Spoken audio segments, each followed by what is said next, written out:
Seiran akhirnya memberanikan diri menceritakan yang sebenarnya ia alami kepada Halis B, bahwa Ferit cucunya membawa wanita lain ke kamar mereka. Seiran mengaku tidak tahan lagi. Jadi demi Bibi Hatuk yang menitipkannya di rumah ini, Seiran mendesak Halis B untuk menegakkan keadilan. Sementara itu, di luar, Ifakat menghubungi Orhan, menyuruhnya untuk segera pulang karena situasi sedang genting. Saat ini Orhan sendiri sedang bernostalgia dengan Daphne. Seiran tidak memberikan keterangan apapun setelah keluar dari kamar Halis B. Gulgun kemudian menyarankan Ferit untuk mengejar istrinya. Tapi sesampainya di kamar, handphone Ferit diminta Seiran dan nomor Pelin pun dihapus. Tiba-tiba Latif memberitahu jika Ferit sudah ditunggu kakeknya. Di sana, Ferit memberikan alasan kenapa membawa Pelin ke kamarnya, bahwa dulu mereka berpacaran sebelum akhirnya ia dipaksa menikah. Mendengar itu Halis B marah besar. Menurutnya situasi telah berubah, harusnya Ferit bisa menyesuaikan. Halis B tidak mau tahu, menyuruh Ferit menyelesaikan ini secara laki-laki. Setelah itu Ferit justru mengadu kepada Suna untuk membujuk Seiran. Namun Suna justru menyalahkan Ferit dan menganggapnya bodoh. Suna akhirnya memberikan bocoran jika Seiran sebenarnya mencintai Ferit.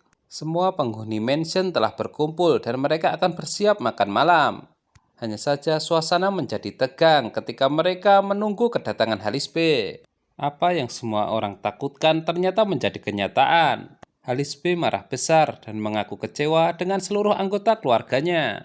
Menurutnya rumah ini diliputi kebohongan, hanya demi kekayaan yang ia miliki. Baik Gulgun maupun Ifakat dianggap gagal menjadi nyonya rumah. Jadi tidak ada alasan bagi Halis B untuk percaya lagi kepada anggota keluarganya. Alhasil mulai sekarang Halis B mempercayakan kepada Latif. Siapapun yang akan bepergian harus melapor kepada dia. Bahkan apa yang ia perintahkan, semua harus patuh. Terakhir, Halis B menegaskan ia akan kembali bekerja di perusahaan. Di kamar, Ferit menyuruh Seiran melihat akibat yang ditimbulkan olehnya. Seiran sendiri sebenarnya menyesal, ia tidak menyangka bisa sejauh ini. Tapi Seiran beralasan kepada Ferit, ia hanya tidak ingin ada orang ketiga di antara mereka. Di sisi lain, Esme memberi isyarat kepada Bibi Hatuk jika handphonenya menyala. Bibi Hatuk kemudian menuju ke kamarnya untuk mengangkat telepon dari Halis B. Di situ Halis B memuji Seiran yang sabar dan pemberani seperti Bibi Hatuk. Dalam percakapan itu juga Halis B mengundang keluarga Kasim untuk makan di mansion. Kasim sebenarnya tidak setuju karena sedang sakit, namun Bibi Hatuk tetap memaksa. Seiran memutuskan untuk tidur bersama Suna. Tapi Seiran justru dinasehati kakaknya itu akan lebih baik jika ia berada di samping Ferit. Seiran mengaku merasa heran. Dalam situasi seperti ini, kenapa Ferit tidak marah? Di sisi lain, Orhan kesulitan bernafas, merasa trauma, dimarahi ayahnya. Beruntung Gulgun bisa menenangkannya. Seiran kembali ke kamar dan memberanikan diri mencium Ferit yang sedang tidur. Sesuai ucapannya, Halis B akan kembali bekerja. Ia berniat mendidik Ferit dari sekarang. Latif kemudian diperintahkan untuk membangunkan Orhan, Fuad, dan Ferit. Bagi Ferit ini merupakan hal yang berat. Ia menyalahkan Seiran jika apa yang ia perbuat akan terus berdampak. Tapi Seiran memandang lain, bahwa ini merupakan langkah awal Ferit bisa berubah. Ketika sedang didandani istrinya, Fuad didatangi ibunya, yang memerintahkannya untuk berbicara dengan ayahnya. Ketika menuju meja makan, Seiran berkata kepada Suna jika ia takut seluruh anggota keluarga akan membencinya. Di sisi lain, Latif mulai menggunakan kekuasaannya. Sultan yang membangkang ia beri teguran keras. Tanpa diduga, Asuman ternyata memuji apa yang telah dilakukan Seiran. Sebab tanpa keberaniannya, keluarga ini tidak akan berubah. Sementara itu, Halis B telah tiba di perusahaan. Semua karyawan pun sempat terkejut. Tak ingin menunda waktu, Halis B langsung menuju ke ruangannya. Setelah itu, ia memerintahkan seorang sekretaris untuk membawa Ferit ke Sadik B. Yang orang tersebut notabene orang kepercayaan Halis B. Sadik B pun kaget didatangi Ferit dan diberitahu jika Halis B kembali bekerja. Orhan memberitahu ayahnya jika ia mempunyai janjian dengan dokter gigi. Halis B menitipkan Ferit kepada teman-teman terdekatnya. Namun ia berpesan tidak perlu cucunya itu diistimewakan. Sultan melapor kepada Ifakat bahwa antara Seiran dan Yusuf memiliki hubungan yang tidak biasa. Ifakat pun kaget menganggap ini sebuah senjata baru. Sementara itu Seiran mengajak Suna untuk pergi ke penata rambut. Di sisi lain, handphone Ferit disita Sadik B. Menurut peraturan tidak ada yang boleh memegang handphone saat bekerja. Orhan tidak pergi ke dokter gigi melainkan menemui Daphne. Mereka memiliki hubungan masa lalu, akan tetapi sekarang mereka berteman. Yusuf dijebak Sultan dengan menggunakan SMS. Dari situ terbongkar jika Yusuf memiliki hubungan dengan putrinya. Sultan tidak sudi memiliki menantu seperti Yusuf. Untuk itu ia ingin melapor kepada Halis B. Tapi Sultan kemudian berpikir 2 kali, sebab Yusuf mengetahui rahasia dirinya berhubungan dengan Ferit. Seiran dan Pelin pun bertemu.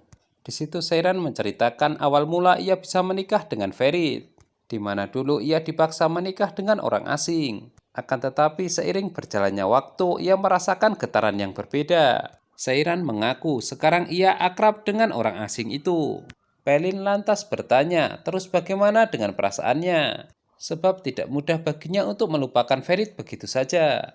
Jadi Pelin meminta Seiran untuk tidak memaksa, tidak membencinya. Setibanya di mansion, Seiran menemui Gulgun dan meminta maaf. Tapi ternyata Gulgun mendukung Seiran. Apa yang dilakukannya telah merubah semua orang. Gulgun berharap Seiran juga bisa merubah Ferit. Qasim meminta bantuan Bibi Hatu untuk mendandani istrinya agar secantik dirinya. Tiba-tiba Qasim mendengar handphone yang berbunyi. Ternyata handphone itu milik Bibi Hatuk. Ia pun memeriksanya. Betapa terkejutnya ia melihat banyak panggilan dari Halis B. Seketika itu juga Qasim memutuskan ia sendiri yang akan pergi ke mansion. Ketika pulang bekerja, Ferit dibuat terkejut dengan penampilan baru Seiran. Berhubung suasana hati sedang baik, Ferit merayu Seiran agar mereka berdamai. Seiran tahu maksud Ferit. Ia pun menawarkan mulai sekarang mereka bisa tidur satu ranjang. Meskipun Ferit setuju, ia pun tetap waspada, jangan-jangan ini jebakan. Di sisi lain, Orhan tidak senang terus ditemui Ifakat, sebab ia tidak ingin Ferit kembali memergoki mereka. Menurut Orhan, masalah ini muncul juga karena Ifakat. Jadi akan lebih baik jika hubungan mereka diakhiri sekarang juga. Mendengar itu Ifakat sangat sedih dan sangat frustasi. Setibanya di mansion, Qasim berbisik-bisik kepada Ferit jika ia memiliki kejutan. Namun Qasim tetap mewanti-wanti agar mereka berdua saja yang tahu. Halis B akhirnya tiba di meja makan dan bertanya kepada Qasim kenapa ia hanya datang sendirian. Qasim menjawab jika bibinya sedang depresi. Mendengar itu Halis B sangat khawatir, lalu menawarkan teman dokternya untuk mengobati Bibi Hatu.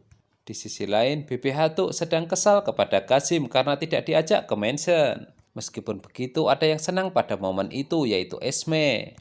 Sebab ia bisa terbebas dari sikap kasar suaminya. Ferit dibuat was-was dengan sikap baik Seiran terhadapnya. Padahal yang terjadi sebenarnya, Seiran benar-benar mencintai Ferit. Ketika Asuman terbangun, ia tidak bisa menemukan suaminya. Tapi ia mendengar suara orang berbicara di luar. Begitu mengintip, Asuman pun terkejut.